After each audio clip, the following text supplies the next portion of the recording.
여자 아이스하키 남북 단일팀 구성을 놓고도 논란이 일고 있습니다. 네, 보신 것처럼 우리 선수들의 피해는 없을 것이라는 정부의 설명에도 불구하고 단일팀에 대한 부정적 여론은 확산되고 있습니다. 도종환 문체부 장관은 현재 추진 중인 여자 아이스하키 남북 단일팀 구성에 대한 우려를 일축했습니다. 선수들이 출전을 못하거나 배제되거나 하는 일은 없을 것으로 생각을 하면서 준비를 하고 있고요. 아이스하키 연맹하고도 상의를 하고 선수들하고 같이 이야기도 하고 양해를 구하고 또 설명을 하는 과정을 거치고 도 장관의 설명에도 불구하고 청와대 국민청원 홈페이지에는 아이스하키 단일팀을 반대하는 의견들로 가득합니다. 현재 추진 중인 여자 아이스하키 단일팀은 큰 결실을 보았던 앞선 두 차례의 단일팀 구성 때와는 차이가 있습니다. 우승을 일궜던 1991년 세계 탁구 선수권과 8강 진출에 성공한 세계 청소년 축구 단일팀 구성 시에는 남북 선수 간의 실력 차가 크지 않았고 오랜 기간 협의를 통해 합리적인 선수 선발 과정을 거쳤습니다. 더불어 40여일간의 합동훈련을 통해 결과를 만들어낼 수 있었습니다. 하지만 현재 아이스하키 단일팀 구성 상황은 180도 다릅니다. 우선 남북 선수 간의 실력 차가 있습니다. 지난 4월 완승을 거둔 평가전에서 알 수 있듯이 우리 대표팀은 북한의 한 수위 기량을 보유하고 있습니다. 선수 간 기량 차에도 불구하고 선수 선발을 논의할 시간이 없는 데다 당장 다음 달 10일부터 올림픽 조별 예선 첫 경기를 치러야 해 훈련 시간도 턱없이 부족합니다. 하나된 팀을 기대할 수 없는 상황 속에 이뤄지고 있는 정부 주도하의 단일팀 추진은 4년간 땀 흘려온 선수들에게 혼란과 불안감만을 안기고 있습니다.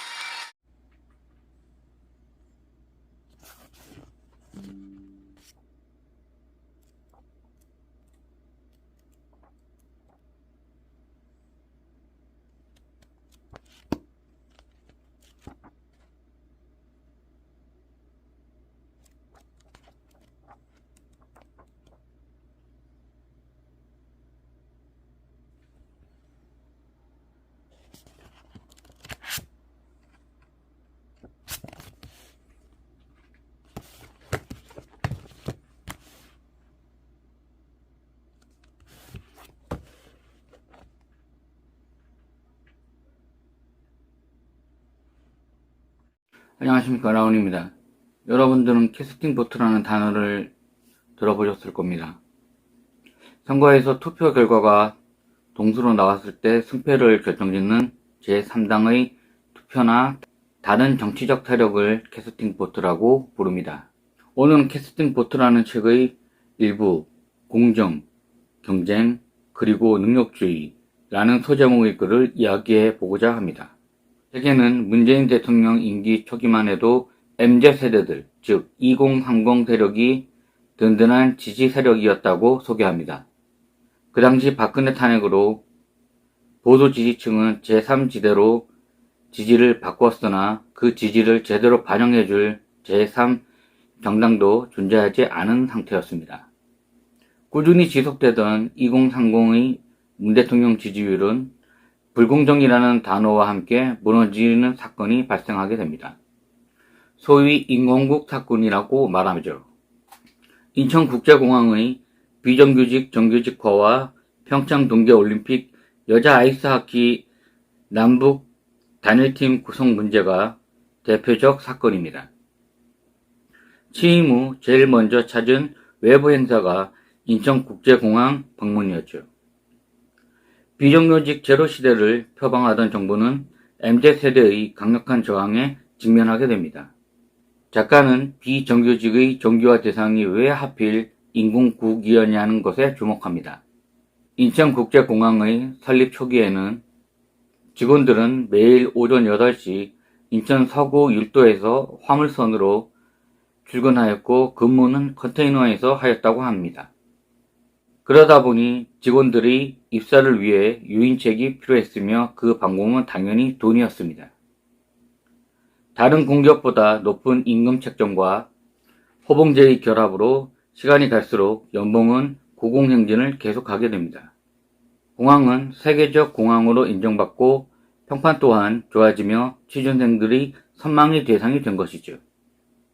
지금도 그렇지만 청년들은 당장 일할 수 있는 그저 그런 회사의 비정규직이 되느니 시간이 걸려도 좋은 회사의 정규직이 되기를 바랍니다.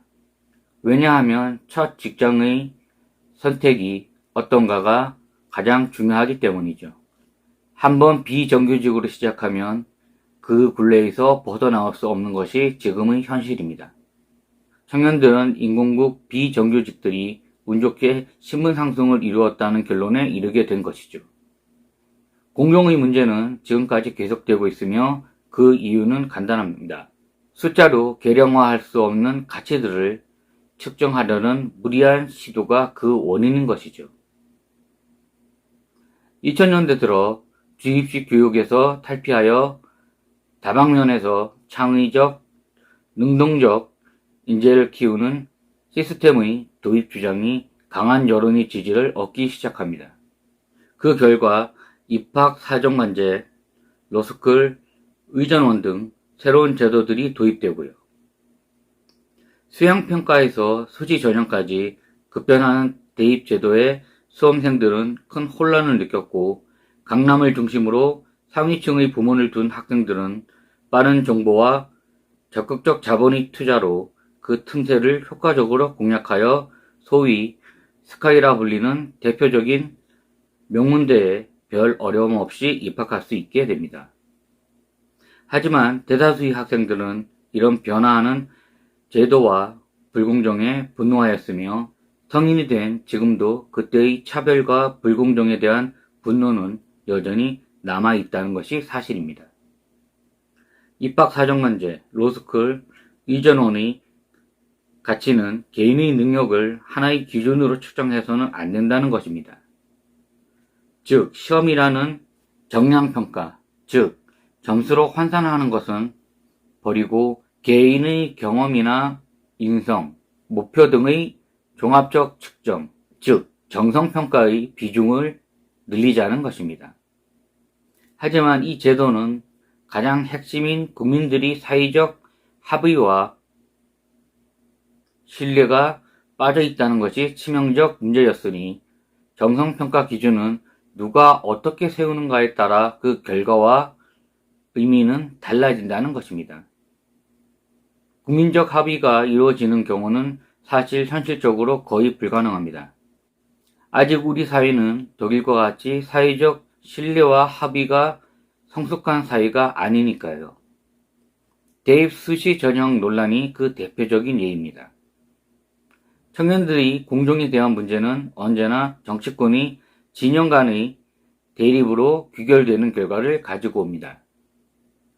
정치적 도구로 사용되었고 그 대표적인 예가 조국 사태라고 보시면 되는 것입니다. 조국 사태에서 가장 이슈가 되었던 것은 딸 조민의 부정입학 사건이었습니다. 입시 문제는 대한민국 국민들이 공정과 자식들의 미래가 걸린 아주 민감한 이슈니까요.